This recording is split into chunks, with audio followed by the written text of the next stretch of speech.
Now that our Hydralisks have finished building, it's time to go and attack the enemy.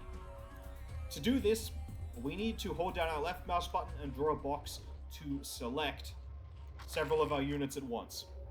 Remember, I mentioned back in the selection video that we can only select up to 12 units at a time, or one building at a time. I have 12 Zerglings selected right now. I can't select my Hydralisks simultaneously. Now, we know how to move our Zerglings around. We just right-click on the ground, or we use this move command here. We left-click the move command and left-click on the ground. Either way works, they're doing the same thing. But there's a problem with the move command when we actually want to go out and fight. If I right-click on the ground to get my units to move, then they will simply run to the destination that I've targeted, and they will ignore any enemies that they might find along the way. They will not attempt to fight enemies at all if there are enemies between them and their destination. That's not good. If I right-clicked on the far left, or top left-hand side of the map, so that I commanded my Zerglings to head all the way to the other side of the map, they would ignore any enemies they found on the way. If the enemy had a big army in the middle of the map, they would not even try to defend themselves. That's bad. We want our units to fight if they find enemy forces. In order to do that, we need to use a new command. On the command card, there is an attack command. If I left-click on this, then just like the move command, I now have to select a position. And I'm just going to select over here, and left-click to issue that command. And the Zerglings will head to the position that I indicated. And that didn't really look any different if I'd right-clicked to use the move command. It didn't look any different because there were no enemies in the way. If there had been enemies on the route the Zerglings took, they would have fought those enemies as they found them.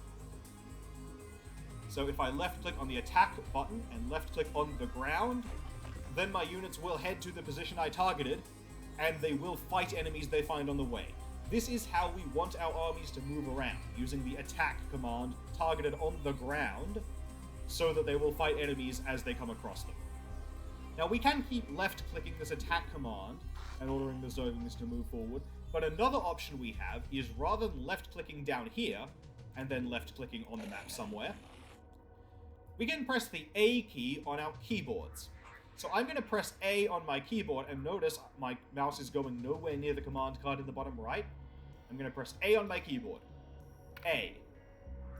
And now I'm selecting a location again, just like I was when I invoked the attack command by left-clicking on the button. And if I left-click on the ground, the Zerglings will attack move to this position. If I press A on the keyboard, I am actually invoking the attack command. So this is often more convenient than left-clicking on the button in the bottom right. If I A, left-click, A, left-click, A, left-click, then my Zerglings will move to the position that I'm indicating, and they will fight enemies they find on the way. So this is how we want to move our armies so that they will defend themselves.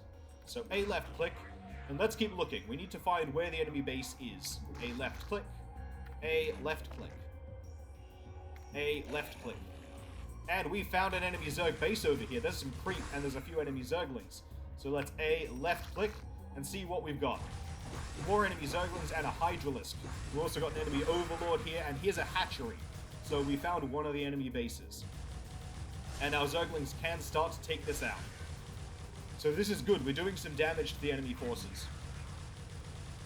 Their hatchery is taking damage. They're not bringing anything over to help defend, it seems.